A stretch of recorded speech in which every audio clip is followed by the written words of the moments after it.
ಆಟಗಾರ ಧ್ರುವ ಶರ್ಮಾ ಆತ್ಮಹತ್ಯೆಗೆ ಶರಣಾಗಿದ್ದಾರೆ. ಧ್ರುವ ಶರ್ಮಾ ಜುಲೈ 29ಕ್ಕೆ ಆತ್ಮಹತ್ಯೆಗೆ ಯತ್ನಿಸಿದ್ರು.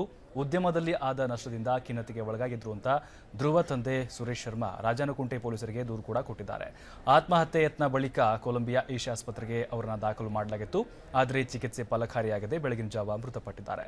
ಯುವ ನಟ ಧ್ರುವ ಶರ್ಮಾ ನಿಧನಕ್ಕೆ ಇನ್ನು ಶಿವರಾಜ್ ಕುಮಾರ್ ಸಂತಾಪವನ್ನು ಸೂಚಿಸಿದ್ದಾರೆ. ನಮ್ಮ ಮನೆ Colombia it was shocking for me. ಬೆಳಿಗ್ಗೆ ನೋಡಿದಾಗ ನನಗೂ ಗೊತ್ತಿರಲಿಲ್ಲ. ನಾನು ಮೊನ್ನೆ ಬಂದೆ ಲಂಡನ್ನಿಂದ. ನಮ್ಮ ಮನೆ ಕೊಲಂಬಿಯಾದಲ್ಲೇ ಆಯಿತು ಅಂತ ನನಗೂ ಗೊತ್ತಿಲ್ಲ. 29ನೇ ತಾರೀಕೇನು ಹಂಗೆ ಆಯಿತು ಅಂತ ನನಗೆ ಬೆಳಿಗ್ಗೆ ನೋಡಿದ ತಕ್ಷಣ ನನಗೆ ಒಂದು ಸ್ವಲ್ಪ ಸರ್ಪ್ರೈಸಿಂಗ್ ಆಯಿತು, ಶಾಕಿಂಗ್ ಆಯಿತು, ಸ್ವಲ್ಪ ನೋವು ಆಯಿತು. ಯಾಕಂದರೆ ಫಸ್ಟು ಇಂಡಸ್ಟ್ರೀಲಿ ಒಂದು ಹೊಸ ಪ್ರತಿಭೆ, ಡಫ್ ಆ್ಯಂಡ್ ಡಮ್ ಆಗಿ ಇಟ್ಕೊಂಡು ಆ್ಯಕ್ಟ್ ಮಾಡೋದಿದೆಯಲ್ಲ ಭಾಳ ಕಷ್ಟ. ನೋಡ್ಬಿಟ್ಟು ನಾನು ತುಂಬ ಸರ್ಪ್ರೈಸ್ ಆಯಿತು. ಪೇರೆಂಟ್ಸ್ ನಮಗೆ ಜನ್ಮ ಕೊಡ್ತಾರೆ, ಅವ್ರಿಗೆ ಎಷ್ಟು ದುಃಖ ಆಗ್ಬೋದು ಅನ್ನೋದು ಯೋಚನೆ ಮಾಡ್ತಾರೆ. ಅದು ನೋವಾಗ ಅಲ್ಟಿಮೇಟ್ಲಿ ಲಾಸ್ ಬಂದ್ಬಿಟ್ಟು